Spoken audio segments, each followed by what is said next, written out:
Seorang pria bernama Joe Labelle mengalami kejadian yang sangat menegangkan dan mungkin tidak akan pernah terlupakan saat menyusuri pedalaman Kanada Utara pada musim dingin tahun 1930. Awalnya, dia hanya memasang jebakan untuk berang-berang buruannya dan memutuskan untuk berteduh ketika cuaca tiba-tiba memburuk. Hujan salju serta suhu dingin yang menusuk, membuat Labelle mencari tempat perlindungan dan memutuskan ia untuk pergi ke desa suku Inuit terdekat sambil menunggu cuaca kembali membaik.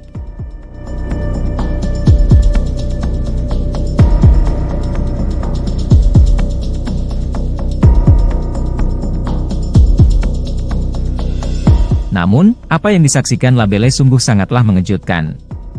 Ia tidak menemukan satupun penduduk di desa tersebut, namun, api unggun tampak menyala, dan ketika melihat ke dalam gubuk, ia menemukan timbunan senjata, pakaian, serta makanan di dalamnya. Di mana seakan penduduk desa tersebut lenyap, tidak ada satupun warga yang tersisa.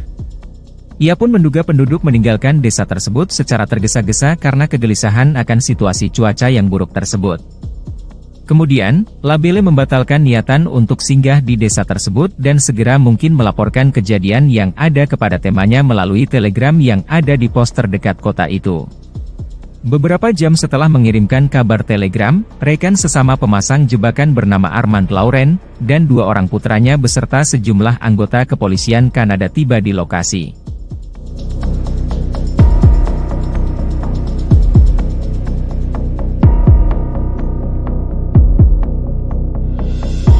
Keanehan semakin menjadi ketika mereka memeriksa kompleks pemakaman di dekat desa tersebut.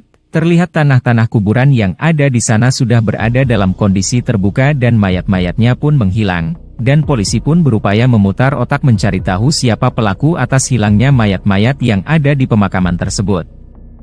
Melihat tanah yang membeku karena cuaca dingin dan mengeras, polisi pun berasumsi bahwa pelakunya bukan hewan liar, dan bukan pula anggota suku Inuit yang lain. Karena suku tersebut memiliki kepercayaan bahwa kegiatan membongkar kuburan adalah hal yang terlarang.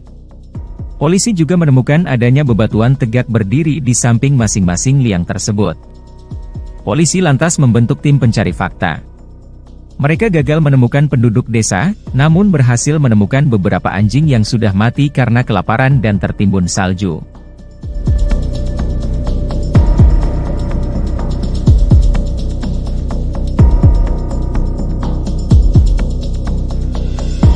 Ketika malam hari tiba, polisi juga sempat melihat kilatan cahaya aneh di langit Danau Anjikuni.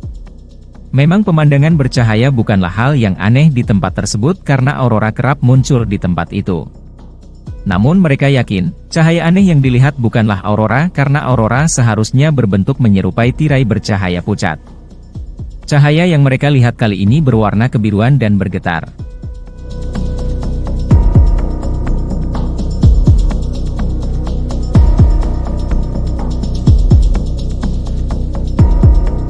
Kasus hilangnya penduduk desa Danau Anjikuni sendiri pertama kali jadi bahan konsumsi pers setelah surat kabar Manitoba memuat berita tersebut pada November 1930.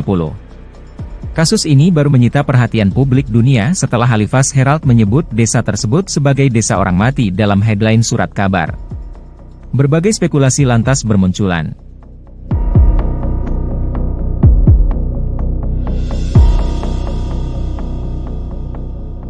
Pada 1959, penulis Frank Edwards menerbitkan sebuah buku yang berjudul Stranger Than Science, yang mana kasus hilangnya penduduk desa Danau Anjikuni turut disertakan di dalamnya.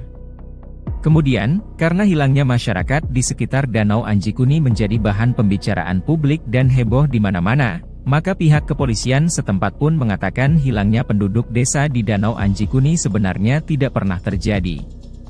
Meski sejumlah pihak menganggap apa yang ditulis Edwards telah dilebih-lebihkan, klaim dari pihak kepolisian tidak serta-merta ditelan begitu saja oleh masyarakat. Pasalnya, sudah ada dokumentasi dari media sejak 1930 yang mengarah pada kebenaran dari tulisan Edwards. Untuk mengatasi kekhawatiran publik, pihak kepolisian Kanada melakukan penyelidikan baru. Hasilnya, mereka mengungkapkan bahwa suku Inuit memang hidup secara nomaden alias berpindah-pindah. Namun, penjelasan tersebut tidak membuat semua pihak merasa puas. Hal itu disebabkan karena cukup banyaknya anggota kepolisian yang membenarkan kalau mereka telah melihat cahaya aneh di atas langit Danau Anjikuni.